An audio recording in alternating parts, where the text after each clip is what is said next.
Dan kalau kita sudah bersedia di talian, Pengarah Bomba Selangor, Tuan Nur Azam Khamis. Assalamualaikum Tuan.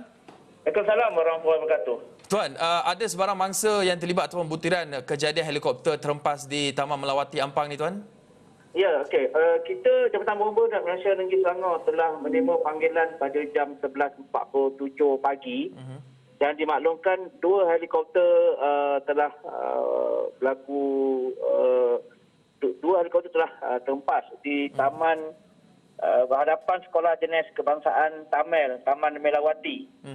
Dan kita telah menghantar daripada Selangor dua jentera daripada Ampang dan Pandan dan satu daripada Kuala Lumpur iaitu Taman Melawati yang melibatkan 3 fire rescue tender dan juga satu jentera di MRS.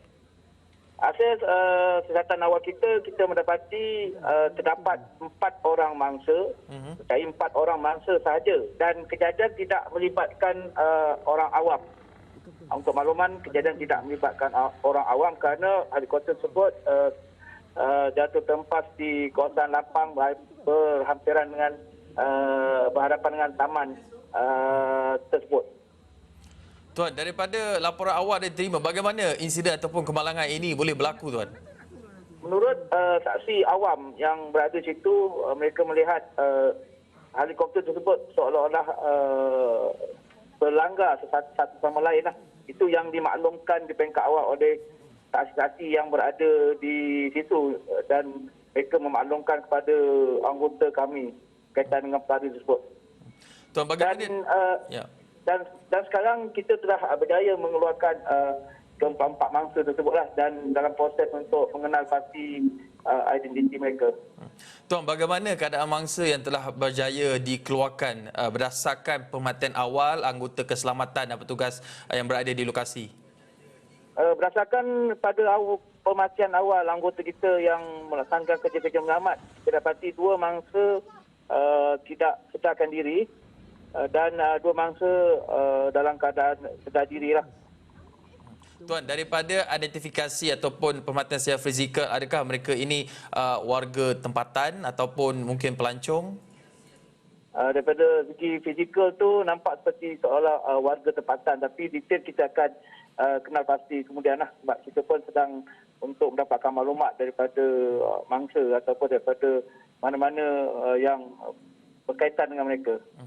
Tuan, selain daripada bercakap mengenai soal keselamatan awam di situ, adakah bangkai helikopter tersebut tidak menimbulkan risiko lanjut terhadap penduduk di sekitar? Adakah kemungkinan ada kebocoran mungkin minyak ataupun elektronik yang mungkin mengakibatkan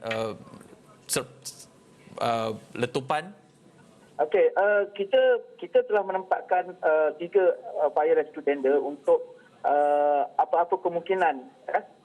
Di peringkat awal tadi kita sampai dan kita pun telah memastikan bahawa penduduk ataupun masyarakat tidak terlibat untuk berada di kawasan yang agak tak jauh sikit daripada kawasan kemalangan lah, kawasan yang ada terhempas. Dan bagi kita pun telah melihat dan bersedia dengan kemungkinan, iaitu kita sedia dengan fire truck juga untuk jika berlaku kebakaran. Kita akan pastikan bahawa jika berlaku kebakaran kita boleh bertindak dengan segera dan kita akan tunggu sampai pihak yang berkuasa untuk hadir yang berkaitan dengan helikopter. Tuan, kalau boleh kongsikan, biasanya agensi ataupun penguatkuasa mana yang akan datang untuk membuat penilaian tersebut bagi memastikan tidak berlaku sebarang kejadian susulan? Saya rasa agensi yang terlibat mungkin penerbangan awam lah, Jabatan Penerbangan Awam lah yang terlibat.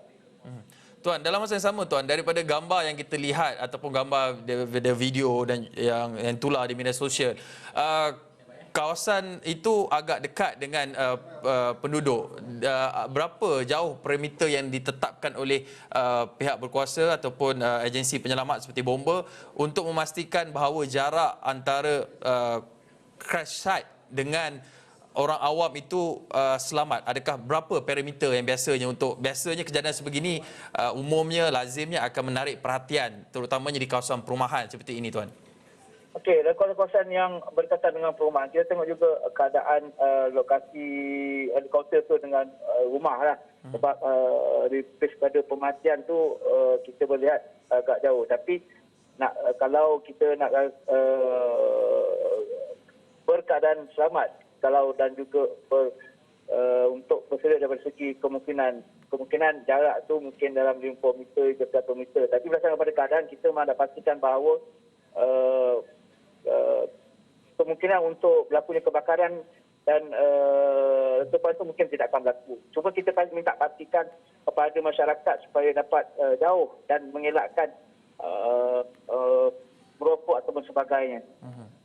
Tuan, dalam masa yang sama Tuan, saya tahu buat masa ini mungkin terlalu awal, tapi kalau Tuan dapat kongsikan berdasarkan pemerhatian jenis helikopter yang terhempas, tapi daripada video yang itulah dapat saksikan ni mungkin helikopter ringan yang membawa mungkin penumpang maksimum 4 individu. Daripada awal, kalau daripada perancangan awal tu kita dapati satu helikopter tu berkemungkinan 2 penumpang. Yang satu lagi tu mungkin lebih lah. Kemungkinan daripada perancangan awal jenis tu kita tak pasti. Tuan, apa mungkin berdasarkan pemerhatian awal menjadi punca kepada insiden ini? Adakah cuaca memberikan peranan? Sebab kalau dilihat daripada video itulah, cuaca hari ini agak baik. Keadaan tu pun kita pun tak pasti apa yang menyebabkan perkara. Sebab itu mungkin pihak kuasa yang lebih yang akan menjawab lah tentang tersebut. Okey, baik. Terima kasih Tuan Nur Azam Khamis, pengarah Bomba Selangor, di atas perkongsian tersebut. Kami akan terus mendapatkan Tuan dari masa ke semasa bagi mendapatkan butiran insiden helikopter terhempas yang berlaku di Taman Melawati Ampang sekitar tengah hari tadi ataupun 11.47 waktu panggilan yang diterima oleh pihak Bomba sebelum Bomba bergegas ke lokasi kejadian. Terima kasih Tuan Nur Azam Khamis di atas perkongsian tersebut. Sama-sama, terima kasih.